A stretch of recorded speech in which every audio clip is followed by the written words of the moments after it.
ये विचारधारा की लड़ाई चल रही है।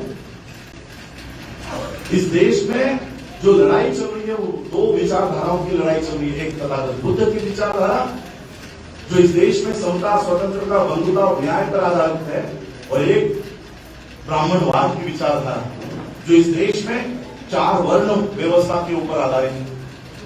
वो यही मानती है कि ब्राह्मण सबसे ऊंचा होगा, उसके नीचे क्षत्रिय होगा, वैश्य होगा, सबसे नीचे सबका काम करने के लिए शूद्र होगा। इस विचारधारा का वो समर्थन करते हैं। इन दो विचारधाराओं की लड़ाई चल रही है, बाकी किसी की लड़ाई नहीं चल रही, किसी की लड़ाई नहीं चल रही इस देश में। और इसलिए हमको जो लोग समता के ऊपर विश्वास करते हैं, भाईचारे के ऊपर विश्वास करते हैं, चाहे वो मुस्लिम हो, सिख हो, बुद्धिस्ट हो, क्रिश्चियन हो, रविदास महाराज जी को मानने वाले लोग हो, वाल्मीकि जी को मानने वाले लोग हो, संत कबीर आश्रम के लोग हो, जो सब एक विचारधारा के लोग हैं, हमको एक होना चाहिए। मैं आपको एक छोटी सी कहानी बताना चाहूंगा, किस्सा बताना चाहूंगा। एक ब्राह्मण पुजारी को एक अंग्रेज पत्रकार ने प्रदेश में पूछ लिया कि किसी भी देश में जो गुलाम होते हैं वो कभी ना कभी उस गुलामी में से अपने आप की मुक्तता करा लेते हैं, खुद को फ्री करा लेते हैं, आजाद करा लेते हैं। भारत में पिछले 2500 सालों से आपने भारत के लोगों को मानसिक गुलाम बनाए रखा हुआ है। क्या भारत के लोग आपके खिलाफ आंदोलन नहीं करते, अपने आप को आजाद करने की लड़ाई नहीं लड़ते? क्या भारत के लोग उस गुलामी में से आजाद नहीं होना चाहते? तो उस ब्राह्मण पुजारी ने जवाब दिया, कौन ये भारत के लोग? ये हमारे खिलाफ आंदोलन करेंगे। ये लोग बच्चा तो खुद पैदा कर सकते हैं, लेकिन हमारे बताए बगैर ये अपने बच्चों का नाम नहीं रख सकते। ये क्या हमारे खिलाफ आंदोलन करेंगे?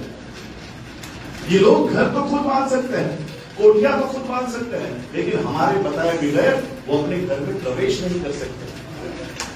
इसलिए इन लोगों ने हमारे मस्तिष्क को कब्जा कर रखा हुआ। बाबा साहब अम्बेडकर जी ने इसको पहचाना और बौद्ध धर्म की शरण में आते समय उन्होंने 22 प्रतिज्ञा भी दी, ताकि हमारे मस्तिष्क किसी के सामने नहीं गुलाम हो।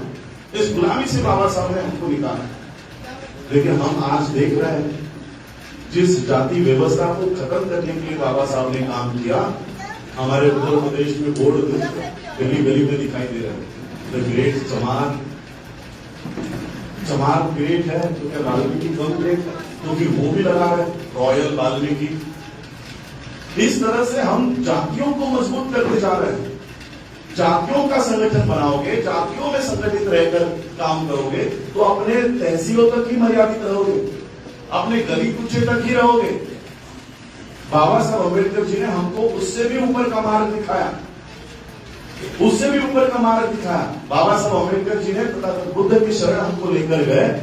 जातियों में पड़े रहोगे तो अपने मोहल्ले तक ही मर्यादित रहोगे, इस धम्म में आओगे तो पूरे विश्व के लोग आपके साथ खड़े हो जाएंगे। इतना बड़ा धम्म बाबा साहब। आज हम लोग, मैं खुद यूनाइटेड नेशन के कॉन्फ्रेंसेस में जाता हूं और वहां पर सिर्फ बैठता नहीं हूं। वर्ल्ड फेडरेशन ऑफ बुद्धिस्ट हो, यूनाइटेड नेशंस हो, वहां पर मैं अपने विचार वहां पर रखता हूं, भारत की ओर से नेतृत्व करता हूं, रिप्रेजेंटेशन करता हूं, इंडियन बुद्धिस्ट सिस्टम का विचारधारा का नेतृत्व वहां करता हूं। वर्ल्ड फेडरेशन ऑफ बुद्धिस्ट जो 128 देशों का संगठन है, मेरे इसी स्पीच के ऊपर प्रभावित होकर उन्होंने मुझे स्टैंडिंग कमेटी का सेक्रेटरी बनाया। 128 देशों का सेक्रेटरी। जो प्रेजेंटेशन हमने वहां पर रखा कि भारत की व्यवस्था 1 नहीं, 2 नहीं, 3 नहीं, 17 यूनिवर्सिटीज क्या की, ये बात हमने वर्ल्ड के लोगों को बताई। 17 वर्ल्ड बुद्धिस्ट यूनिवर्सिटीज भारत में थी और आज की हालत ऐसी है कि वर्ल्ड के टॉप 100 यूनिवर्सिटीज में भारत का कहीं नाम नहीं। एक समय था कि 17 विश्वविद्यालय हमारे थे, आज एक भी विश्वविद्यालय हमारा नहीं, जो टॉप 100 में यहां पर आए। शिक्षा की व्यवस्था पूरी तरह खत्म कर दिया। आज हम लोग यहां पर जो घूम रहे हैं, पूरे देश भर में घूम रहे हैं, ये इसका मोटिव यही है कि कितने सालों तक हम किसी और के सिस्टम में पड़े रहेंगे, किसी और के सिस्टम को फॉलो करेंगे। धार्मिक तौर पर हम किसी और का सिस्टम फॉलो कर रहे हैं। मुझे बताओ, बुद्ध के धर्म में कोई माता की चौकी होती है? बुद्ध के धर्म में कोई करवा चौथ होता है? फिर भी आपके घर में माता की चौकी आ रही है, आपके घरों में करवा चौथ आ रहा है। किसी और का सिस्टम आ रहा है कि नहीं? आपका धर्म है, आप अपने धर्म को फॉलो करो। जिस तरह से हम किसी और के सिस्टम को अपना रहे हैं, उसी तरह से हम किसी और के एजुकेशन सिस्टम में भी पड़े हुए हैं। बच्चे हम पैदा करते हैं, बड़े हम कर रहे हैं, पैसे बच्चों पे हम लगा रहे हैं, उसका स्वास्थ्य हम देख रहे हैं, घर पे हम रख रहे हैं, स्कूल के लिए पैसा भी हम भेज रहे हैं। पढ़ता क्या है? गुरु ब्रह्मा गुरु विष्णु गुरु देवो महेश्वर। पैसे हमारे, बच्चा हमारा, पालन पोषण हम कर रहे हैं। पढ़ रहा किसकी है? ब्राह्मण। किस व्यवस्था की शिक्षा प्राप्त कर रहा है? ब्राह्मण वाली व्यवस्था है। 70 साल हो गए संविधान को इस देश में लागू होकर। 70 सालों के संविधान का बेनिफिट हमने आज तक अपनी खुद की एजुकेशन सिस्टम बनाने के लिए भी नहीं लिया। संविधान लागू होने से पहले बाबा साहब जो काम किया कर सकते थे, क्या संविधान लागू होने के बाद हम नहीं कर सकते? 1946 में कोई संविधान था? 1946 में डॉक्टर बाबा साहब अम्बेडकर जी ने पीपल्स एजुकेशन सोसाइटी के माध्यम से चार बिल्डिंगें खड़ी की। 4 बिल्डिंग, सिद्धार्थ कॉलेज, आनंद भवन, बुद्ध भवन। आज भी मुंबई के फोर्ट में ये बिल्डिंगें खड़ी है। 1946 में बाबा साहब अपनी खुद की शिक्षा की व्यवस्था खड़ी कर सकते थे, तो क्या 2021 में हम खुद की शिक्षा की व्यवस्था नहीं खड़ी कर सकते? आप बोलोगे हमारे पास इतना पैसा नहीं है, तो बाबा साहब के पास 1946 में कितना पैसा रहा होगा? दिक्कत पैसे की नहीं है। बाबा साहब के समय में पैसे नहीं थे, लेकिन बाबा साहब के सामने विजन था। हमारे पास पैसे हैं, लेकिन हमारे पास विजन नहीं, हमारे पास ध्येय नहीं, उद्देश्य नहीं। हम क्यों जी रहे हैं? रोज दिन धकेल रहे हम लोग, बस धकेल रहे।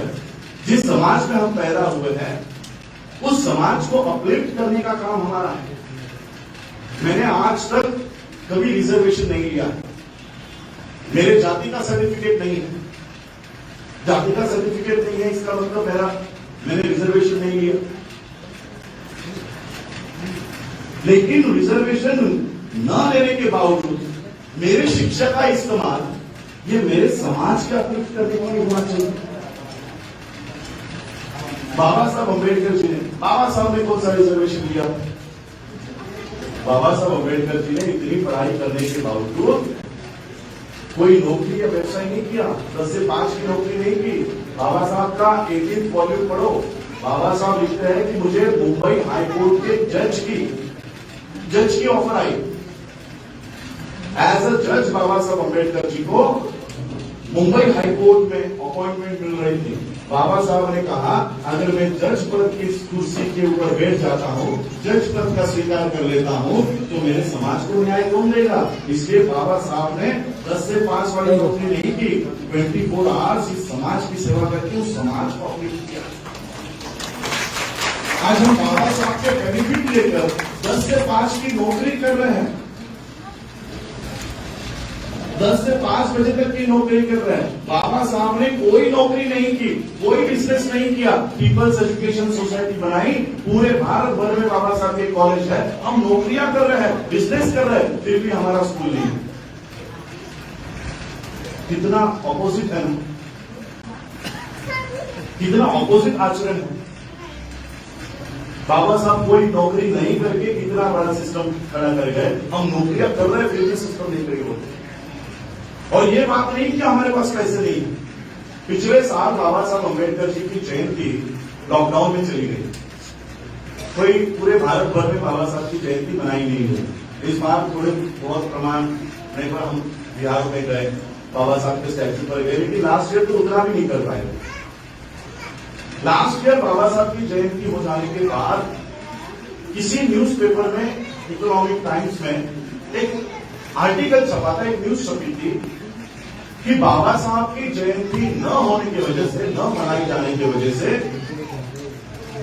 भारतीय अर्थव्यवस्था को 2100 करोड़ रुपए का लॉस हो गया। कितना? 2100 करोड़ रुपए का लॉस। यानी हम पूरे देश भर में बाबा साहब की जयंती मनाने के लिए कितना खर्चा करते हैं? 2100 करोड़ रुपए। पटाखे फोड़ते हैं, डीजे लाते हैं, ऑर्केस्ट्रा बजाते हैं, रैलियां निकालते हैं। आपके दिल्ली में भी मेरे ख्याल से दिल्ली में बहुत बड़ी रैली निकलती है, लखनऊ में भी रैलियां निकलती होंगी। हम घर को ड्रेस कराते हैं, नए कपड़े लाते हैं। इससे इंडियन इकोनॉमी को 2100 करोड़ रुपए मिल रहे थे पिछले साल, वो नहीं मिले। इसलिए वो लोग रो रहे थे कि बाबा साहब की जयंती नहीं हुई तो हमको लॉस हो गया। यानी बाबा साहब की जयंती मनाने के लिए हम एक दिन में 2100 करोड़ रुपए का खर्च कर रहे हैं। 2100 करोड़ रुपए। जो समाज 2100 करोड़ रुपए खर्च कर रहा है, उसकी 10 करोड़ की यूनिवर्सिटी नहीं है। आज हमारे बच्चे दूसरे के अभ्यासक्रम को पढ़ रहे हैं। अगर एक जयंती का खर्चा हम अपनी यूनिवर्सिटी को बनाने के लिए लगाए तो हमारे बच्चे, हमारे ही नहीं पूरे देश के बच्चे, आज जो ब्रह्मा विष्णु महेश का एजुकेशन ले रहे हैं, वो तथागत बुद्ध के गुरु रविदास जी के संत कबीर का एजुकेशन ले सकते हैं। ये सिस्टम हम कब खड़ी करने वाले हैं? कितने सालों तक किसी और के एजुकेशन सिस्टम में हम अपने बच्चों को भेजने वाले हैं? हम अपने बच्चों को एजुकेशन दूसरे सिस्टम का करा रहे हैं। टीवी के माध्यम से, मीडिया के माध्यम से छोटा वेद बाल गणेश हमारे घरों में घुस रहे हैं। हम अपनी संस्कृति में अपने बच्चों को ढाल नहीं पा रहे, और इसलिए हम लोगों को अपनी खुद की सिस्टम खड़ी करने के ऊपर भी सोचना होगा। इसके ऊपर मैं खुद काम कर रहा हूं।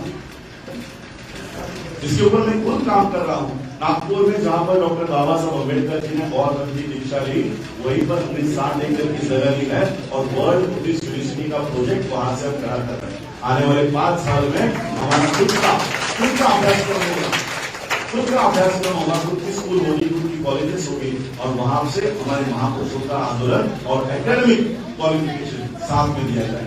ये काम हम कर रहे हैं। मीडिया आज हमारे हाथों में नहीं,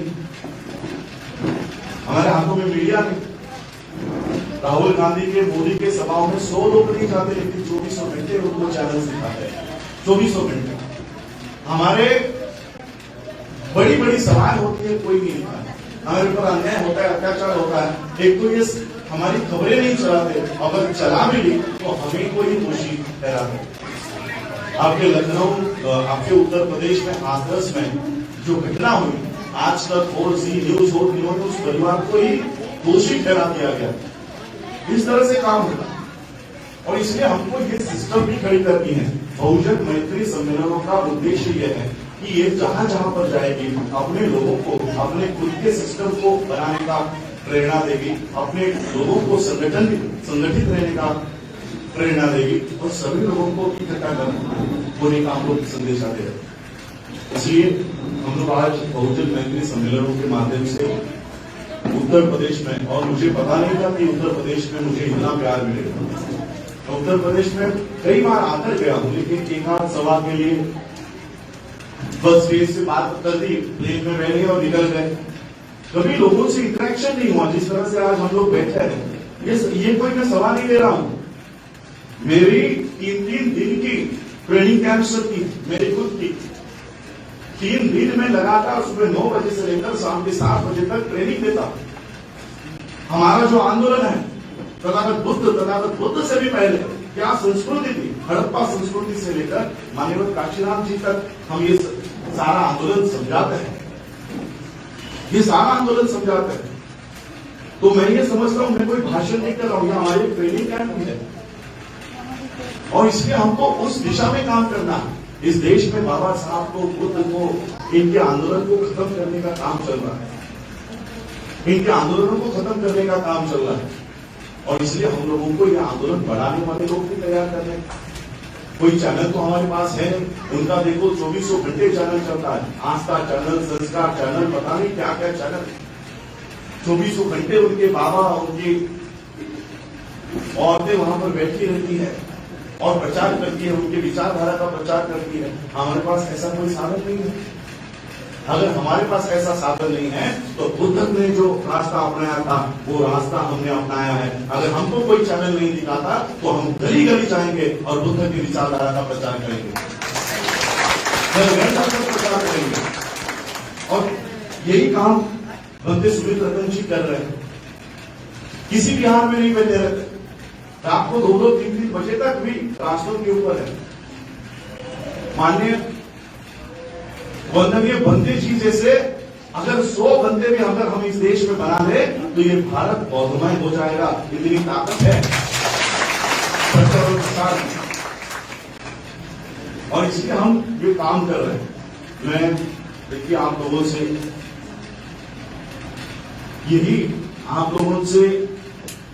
यही हिस्सेदारी चाहूंगा कि आप लोग अगर समय दे सकते हो तो समय दीजिए। इस विचारधारा से जुड़कर काम करना चाहते हो, मनुष्य बल देना चाहते हो तो मनुष्य बल देकर इसमें काम कीजिए। जो साधन आप लोग हमको दे सकते हैं अपने हिस्सेदारी कीजिए। देखिए मैं बाबा साहब अम्बेडकर जी के प्रॉपर्टी का हिस्सा नहीं मानता कि मुझे बाबा साहब के बंगलों में से एक रूम मुझे दो, बाबा साहब के कॉलेज में से एक कॉलेज मुझे दो। मैं तो हमेशा ये मानता हूं कि बाबा साहब की संपत्ति ये नहीं है। मैं आंध्रा में एक बार गया था, आंध्रा तेलंगाना में, और मेरे बगल में एक व्यक्ति बैठे थे आंध्रा के, तो उनको बाबा साहब के बारे में इतना कुछ पता नहीं था। तो वो मुझे पूछा करते थे, उन्होंने मुझे पूछ लिया कि बाबा साहब की प्रॉपर्टी क्या है, बाबा साहब के प्रॉपर्टी में से आपको क्या क्या मिला है, कितने बंगले हैं, कितने गाड़ियां बाबा साहब की थी, बाबा साहब के पास क्या क्या है, आपको क्या क्या मिला। तो उनको वो जानने की हौस थी कि बाबा साहब की प्रॉपर्टी क्या क्या है। बाबा साहब अम्बेडकर जी का जब महापरिनिर्वाण हुआ तब बाबा साहब 4 डिपार्टमेंट के मंत्री रह चुके थे, मंत्री। आज कोई आपका प्रधान भी बन जाता है तो 7 पुस्तकों तक वो पैसे इकट्ठा कर लेता है कि 7 पुस्तकों को वो काम में आए, कितने पैसे इकट्ठा कर लेता। बाबा साहब को 4 डिपार्टमेंट के मंत्री थे तो कितना पैसा कमा लेना चाहिए था बाबा साहब ने। लेकिन जब बाबा साहब का महापरिनिर्वाण हुआ तब बाबा साहब अम्बेडकर जी के अकाउंट में 15,000 रुपए और किसी बैंक का बाबा साहब ने लोन था। तो फिर बाबा साहब की संपत्ति क्या है, बाबा साहब की प्रॉपर्टी क्या है? आज मैं आप लोगों को बताना चाहूंगा क्या है बाबा साहब की प्रॉपर्टी। बाबा साहब अम्बेडकर जी की वजह से जो लोग IAS बन गए, IPS बन गए, लॉयर बन गए, डॉक्टर बन गए, इंजीनियर बन गए, डॉक्टर चंद्रा जी है, ये है बाबा साहब की प्रॉपर्टी। ये बाबा साहब ने तैयार किया, ये बाबा साहब ने निर्माण किया और इस प्रॉपर्टी का हिस्सा मिला। इस प्रॉपर्टी का अपना हिस्सा लेने के लिए मैं आया हूं कि आपका साथ दीजिए। जिस मूवमेंट को बाबा साहब ने इस देश में खड़ा किया है उस मूवमेंट को हमें आगे लेकर जाना है। उसके लिए आपका साथ चाहिए, आपका सहयोग चाहिए। पूरे भारत में हम लोग, कोई लोग कह रहे हैं कि अभी उत्तर प्रदेश में क्यों आए। अब उत्तर प्रदेश का दौरा 4 तारीख को खत्म होने के बाद मैं किसी और राज्य में चला जाऊंगा, उसके बाद किसी और राज्य में चला जाऊंगा, यहाँ पे जब बारी आएगी तो फिर यहाँ पर आ जाऊंगा। हमको आपके पॉलिटिक्स से कोई लेना देना नहीं।